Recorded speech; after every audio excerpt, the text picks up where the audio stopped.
Hey everyone, and welcome back to What After Dentistry. We are here again with an amazing video content based on your request on the topic Scope and Opportunities in Healthcare Management.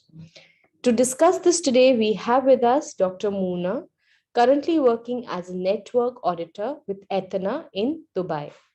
She completed her BDS from Goa Dental College and Business and Healthcare Management from Goa Institute of Management. She has over 5 years of clinical experience, following which she ventured into the corporate space in health insurance in Dubai. Dr. Moona has rich experience in claims, operations, provider audit, and fraud, waste, and abuse management. She has grown in Aetna International over the past 5 years as a subject matter expert in dental cost containment, creating impactful savings of over 2 million US dollars. Her professional interests include technical training and consulting in the health insurance sector. So let's hear what she has to say about the scope and opportunities in the field of healthcare management.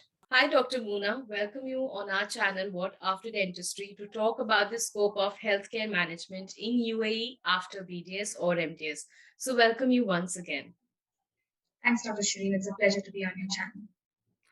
So, before we get into the details of how the scope is and what kind of colleges one should look for, what are the skills that one should develop while they are pursuing healthcare management, we would like to understand how did you develop your interest towards this field after BDS?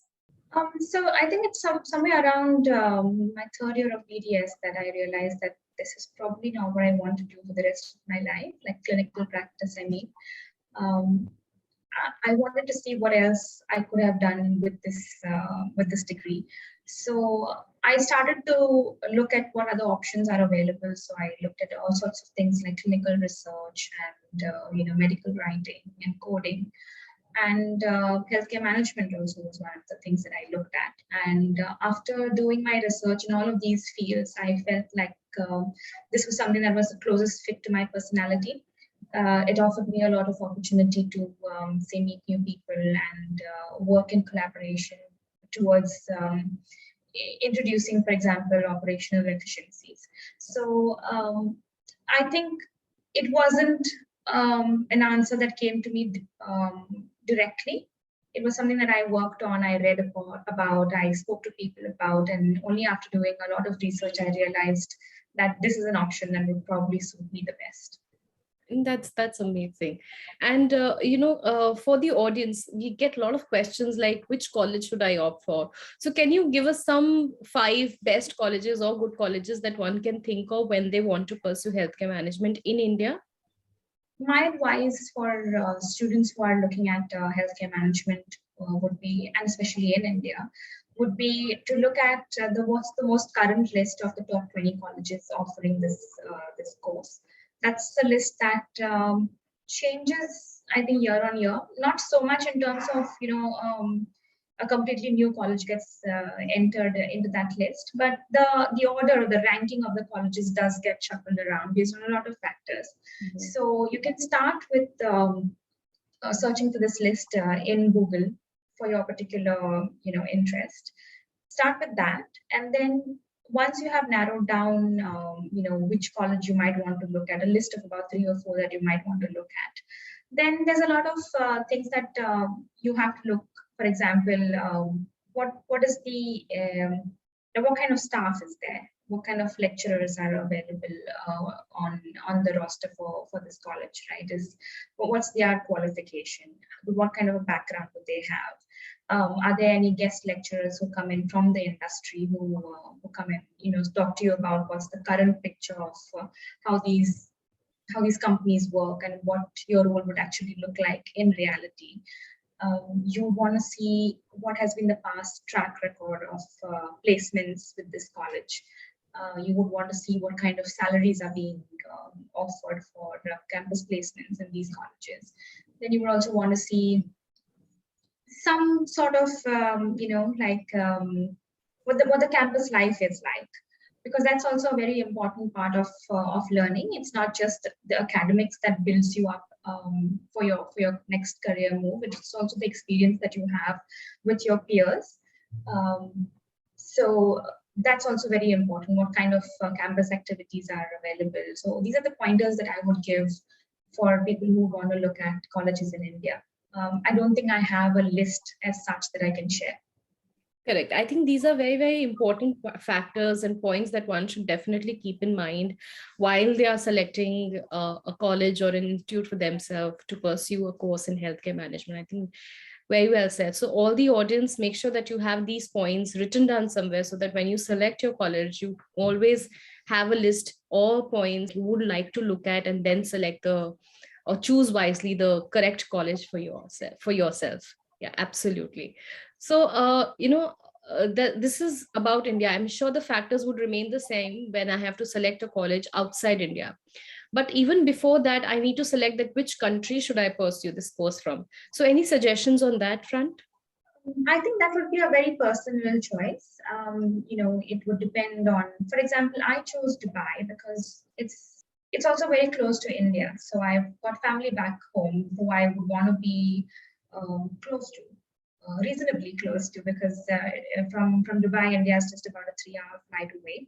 So that was my reason, major reason. Then it's also about opportunities. They seem to be more, especially in the insurance sector, because when I came on board in Dubai, Dubai was just introducing the mandatory health insurance policy.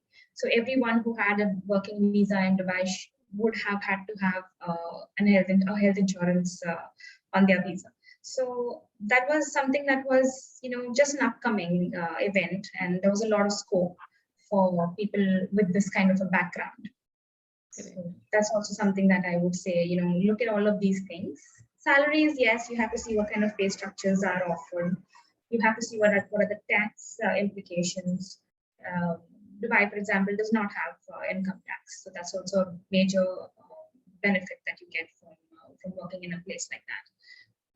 And also what suits you the best, I guess. There's no one answer, there's no textbook answer to this. You have to really see what suits you the best. Yes, I think the answer that you mentioned is absolutely correct, because it's a very personal choice. You never know, and especially suppose it's a female, you don't know where you get married. If you're looking Exactly. in any kind of management course, maybe after marriage or before, whatever is their personal choice. But I think you've put it out very correctly in terms of how can one select a country if they want to pursue a course. There are certain factors, both personal and professional, that one should keep in mind when they are trying to move abroad. So yes. And is there any age gap also? Do you think there is any kind of eligibility criteria that only till this particular number of age you can pursue this course, or anybody with a 10-year experience as a dentist can now move into management? Absolutely. There's no bar with age as such. In fact, when I was studying healthcare management, I had people who were married, people who had kids in my batch. So, and that's what I also meant by saying that, you learn a lot from your peers as well. So you have to look at what kind of campus life the college of your choice is offering. So yes, to answer your question in a short form, there's no age limit that would limit you from getting into this. Correct. And once suppose I am a student, I'm pursuing this course, what are the skills or certain areas that I should have command on if I want to grow in this career? Um, that's an interesting question. I think one of the few things that you would absolutely want to have, not just a command over, but just an awareness that there's a world beyond clinical practice dentistry, right? There's a world beyond the four walls of your clinic where your knowledge as a dentist will come into use, and you will be a very sought after professional. So things like health insurance is just one of them. The field of IT, for example, the field of pharmaceuticals, the field of hospital management. So all of these fields will require someone who has a good background in clinical practice, because they deal with people like us on a day-to-day basis. So if from the other side of the table you want to have a clinical conversation, for example, with a hospital or a clinical person, so someone with the clinical background is going to be an asset to those companies to have those conversations, to drive those meetings, etc. So just an awareness that there is more that you can do with your dental knowledge outside clinical practice is very important. And once you start from there, then I think good communication skills are very, very important. Then an understanding of what the industry outside would look like is also, I think, something that you would want to be strong in. And what are your thoughts on the distance learning programs that are offered in healthcare management? Are these worth it? So again, I may sound a little biased here because I did a residential in-house program. I would sort of urge students to look at this as a primary option, but I understand that not everyone has the liberty to sort of commit 2 more years to a full-time residential program. I understand that they might have family commitments or work commitments, and that might not allow them to sort of have this kind of academic program. For them, I guess distance learning would work. Yeah, I have seen a lot of people who have done distance learning and managed to be successful in the management field. So it's not like it's not heard of or it's not a good option. But like I said, I may be biased, and I would urge students to look at a full-time residential program if they want to have a head start in this field, because the kind of exposure you get in an in-house program is very different from what you may get through a distance learning, for example. Correct, absolutely. And what are the various career opportunities that or the doors that open up for a healthcare management professional? So if I were to just list the various sectors that my peers or the people who I passed out from got placed into. So it ranged from health insurance, that's where I am at. It ranged from pharmaceuticals, sales and marketing. It went into hospital management, mainly to do with operations. It went into IT, because a lot of IT companies, big IT companies now build platforms on which health insurance companies, for example, may use to process their claims, for example. So you would want someone who has a medical or a clinical background and an understanding of the healthcare industry to help you design these. Correct. So an IT industry is also a big sector that takes in people with this background. Even BPOs, a lot of people from my batch also got placed into BPOs, people who or organizations which in-source work from larger multinational companies, and they who want to say, for example, outsource claims processing. They think it's an operational cost that they don't want to take, so they will outsource it to a BPO. And somebody with a healthcare management background is important there, who can sort of manage their entire value chain. So yes, these are kind of sectors that you could look at opportunities in. I think that's absolutely correctly. You've mentioned the sectors that one should definitely, they can try to get into as per, of course, their area of interest. Also, I would like to understand that, we know that, anybody who's coming from a medical or from a, a dental background and then doing the management, they are preferred over the other candidates or over the other students who are sitting in the placements. But there are many students and we get questions from the other life sciences background students, like somebody who's done BSc nursing or somebody who's done say BPT or maybe BSc. I will not say BPT because that's still a clinical field, but BSc zoology or botany, that they get into healthcare management. So for these kind of candidates, what do you suggest? What are the various sectors that they should start off with? So I think once you get into healthcare management, yes, certain sectors would prefer somebody with a clinical background, who would let's just say they would get a head start in their careers because of their background. But it also the program is designed in such a way that that nobody who or anybody who gets into this program does not feel disadvantaged because of the kind of a background they come from, right? So especially the program that I came from, I think everybody was given an equal opportunity to explore and you know, and learn. And also, if somebody felt like they were lagging behind, as peers, we would also, you know, help them out. If there was some clinical discussions that were happening, we would step in, and you know, there was a lot of team effort that was going on. So I don't think anybody who's not from a clinical background should feel left out or disadvantaged or feel like this is not for them. Because in my batch itself, there were so many people who did not come from a clinical background, and now they are, standing shoulder to shoulder with people from the industry and doing pretty well for themselves. So maybe you have to put in a little more effort to understand the particular sector that you get into. Like, for example, when I got into health insurance, there was a lot about insurance that I didn't know myself. Even though I came from a clinical background, even though I had a management degree, about insurance per se, you know, I had to put in a lot of my extra time to understand the industry. And the industry functions very differently, for example, in the country in which you're working. So the way health insurance works, you know, the nuances, how they work in India probably are very different from how they work in the UAE.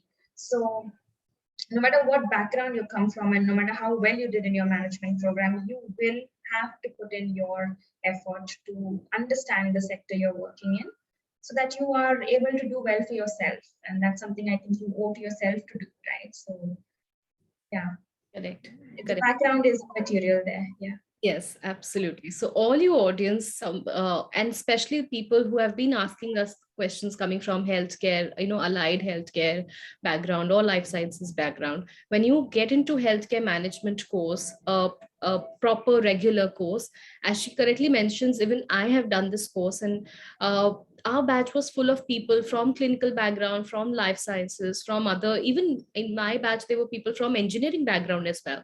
So as she correctly mentions, when you come, the course in itself is designed in such a way that you will not be left out. You have to work as a team. And talking about which sectors that you can start off with, as she correctly mentions, there is no hard and fast rule that this is the sector that one should look for, or the other sector. Certain opportunities that come, yes, they do prefer clinical people, as an experience, or maybe for whatever reason the company is putting on that on the plate. But everyone, even if it is a batch of 100 students, everyone I think gets placed. For us it was that ways. I'm sure for your college also it must be the same. Yes, and I think that's where the reputation of the college also comes into play. Whenever you're choosing which college you want to get into, you have to look at the track record to see how this has been in the past, what kind of companies have come in for campus placements, what kind of salaries were offered, what kind of roles were offered. That's also very important. And Correct. I think this is information that colleges are readily putting out, because this is also marketing material for them to attract more students coming in. So this information is very freely available, and I think this should be made use of by students who are keen on this course. Correct, correct, absolutely correct. So coming to the salary part, that's a very, very basic question that we generally get from freshers specifically. So somebody who's just starting off, with zero experience before the management course, like right after BDS, somebody is getting into management course. So as a fresher, what is the average pay scale that the industry offers? So this is actually a very broad question. I can only speak from my experience, and that's probably different for different colleges, because, like I said, the reputation of the college also matters a lot. Like, for example, if a company does not think that the output of a particular institute will be of that caliber, they probably will not offer salaries above a particular bracket, right? So when they place that value in terms of salary, they do it based on what kind of people they have absorbed from this college previously, and what kind of impact they've been able to have in their company, what kind of revenues and profits have been generated because of their direct contribution, right? So having said that, my institute, the Goa Institute of Management, has had a fantastic track record, and our campus placements were, really very encouraging. So I think if I would have to place,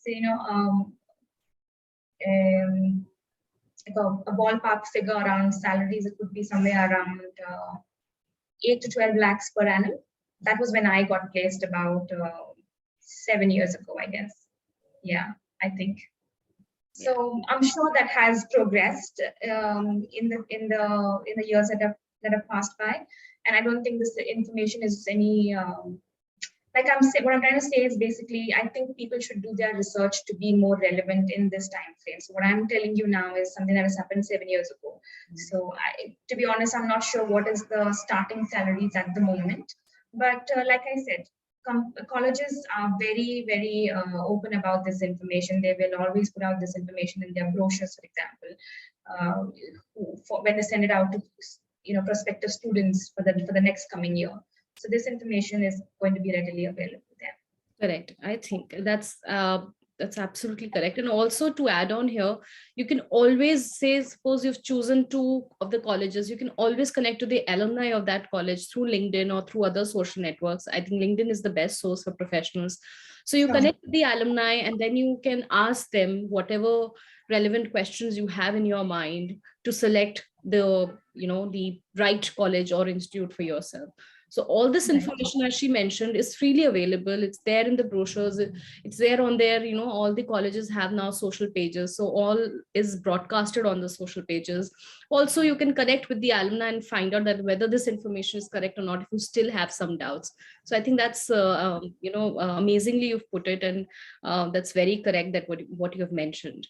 So talking about opportunities outside India, since you have been working in Dubai, how can one grab an opportunity outside India if they want to move abroad? Yeah, so I think I would advise students to first probably spend some time, whether you've done your healthcare management or not, to see what is it that you want to do with your career, right? Is it clinical practice? Is it something else? And once you have done that, you see which are the countries in which this field is doing well, is showing an upward trend, and it has a stable future, right? Which are the countries which offer you a secure footing in this field that you have chosen to do. And once you have done that, then you spend more time focusing on that country to see what are the organizations that have presence over there. Are there any multinationals that have, for example, an office there? And what is the scope of operations there? When we were being prepared for our placements in college, for example, we were, sort of taught to look at what are the top tier companies that I would love to be placed in. What are my dream companies? And what's the next tier? If this doesn't work out, what's the next tier that I would be okay to get into? And then what's the next tier? If that doesn't work out, where else, am I going to be okay to get into? And there's no, it does not reflect as a personal failure if you did not get placed in these above tiers, because I think placements are not just about how well you have done in an interview, for example. It also depends on how many other people are also appearing for this same role, because now it's so competitive that there'll be one role available and there'll be thousands of applications, right? And most of these recruitment processes happen through, say, maybe like an engine, who will run your CVs through keyword searches. And for whatever reason, if your CV does not have those keywords, your CV does not get picked. And that is not a reflection of your talent or your caliber. So I think, like going back to your question, if somebody has decided, okay, for example, I want to move to Canada, right? So I would say just spend some time on the internet, speak to people who are in that country already doing the kind of work that you see yourself doing, and then make a list of these are the top 3 companies that I feel that I want to get to for whatever reason. Their work culture is amazing, their salaries are great, the kind of people who I have interacted with come across as really bright, and I would want to work with them. So for whatever reasons, these are my top 3 companies.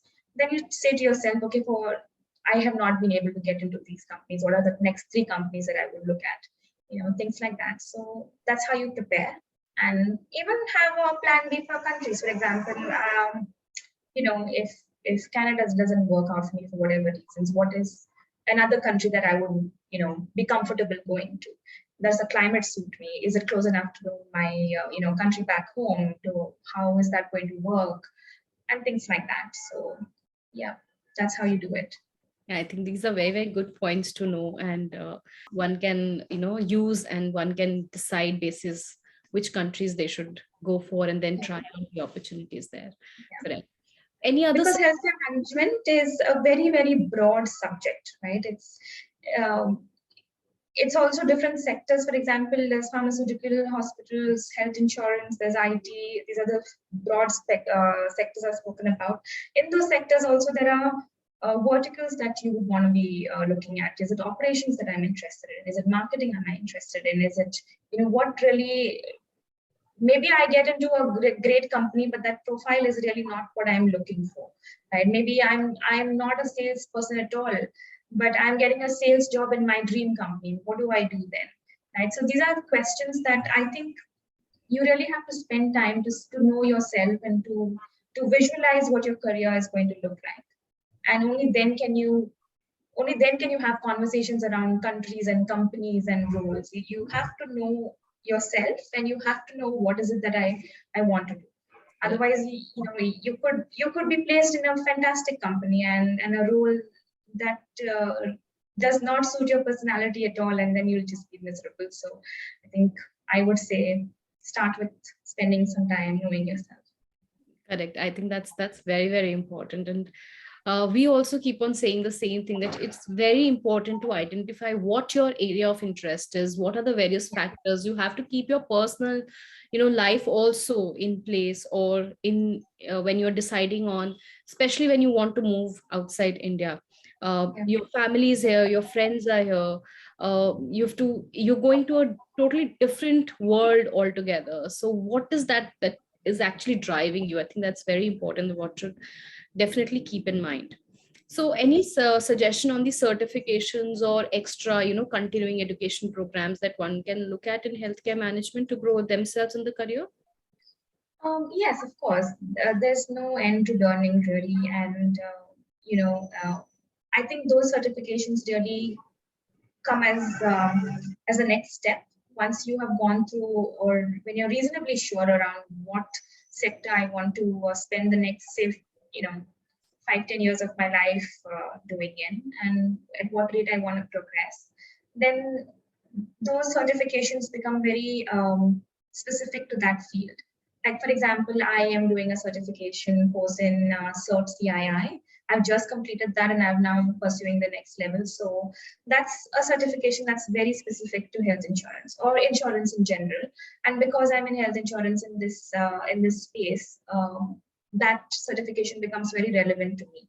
So maybe you're in operations, maybe you're in supply chain somewhere, and Six Sigma becomes very relevant to you, right? You would want to then look at doing something like that. But if you're into, say, supply chain management in a pharmaceutical company, then CERT CII does not make any sense for you to do. So that becomes a very, very specific and individual choice to make. Correct. Absolutely. So depending on the sector that one is working in, the certifications and continuing education programs should be based on those, area of interest, or the sectors that one want to work into. Yeah, correct. So how do you foresee the field or the future basically in the field, both in India and outside? In healthcare management? Yes. I would say that there is a lot of scope for expansion, especially because I see that the industry, the healthcare industry space of healthcare is becoming very broad now, and everything is having a healthcare wing or a healthcare extension now, right?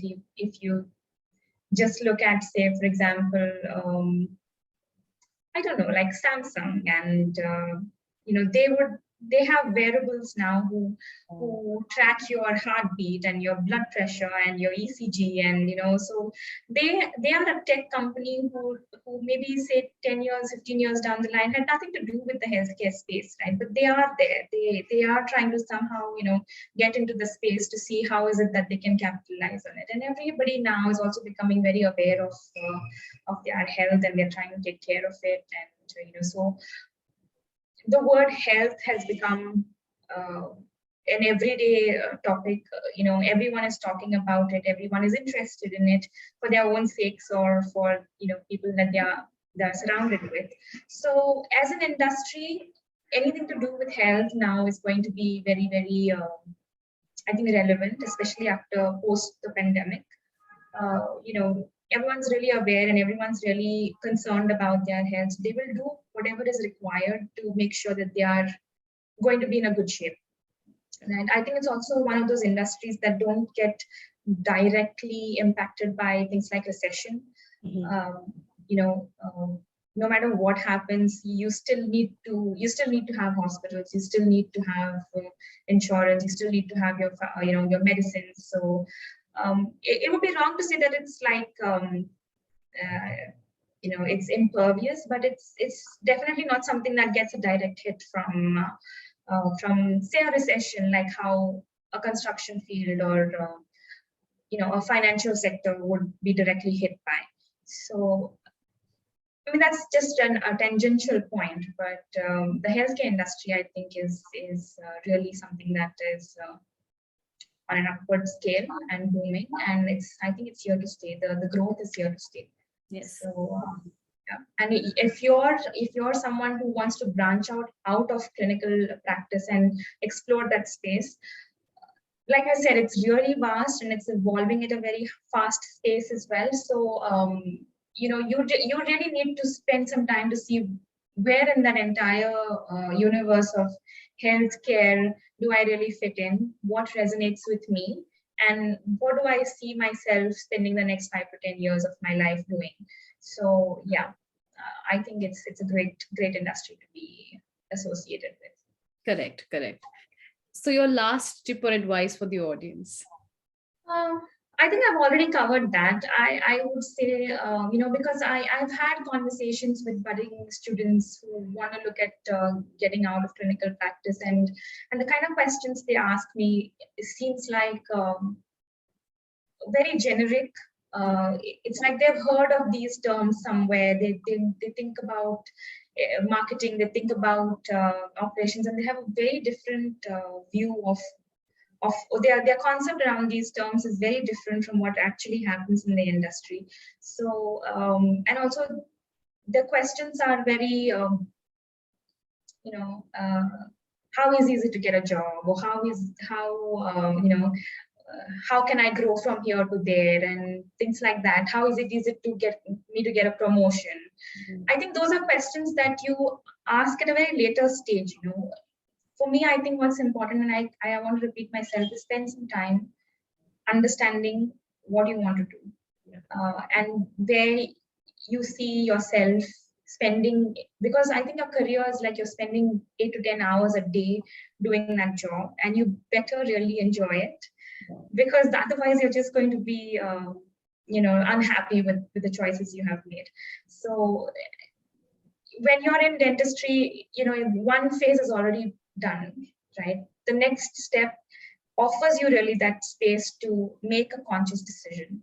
So I would say don't get into peer pressure and just choose things because that seems to be popular at the moment.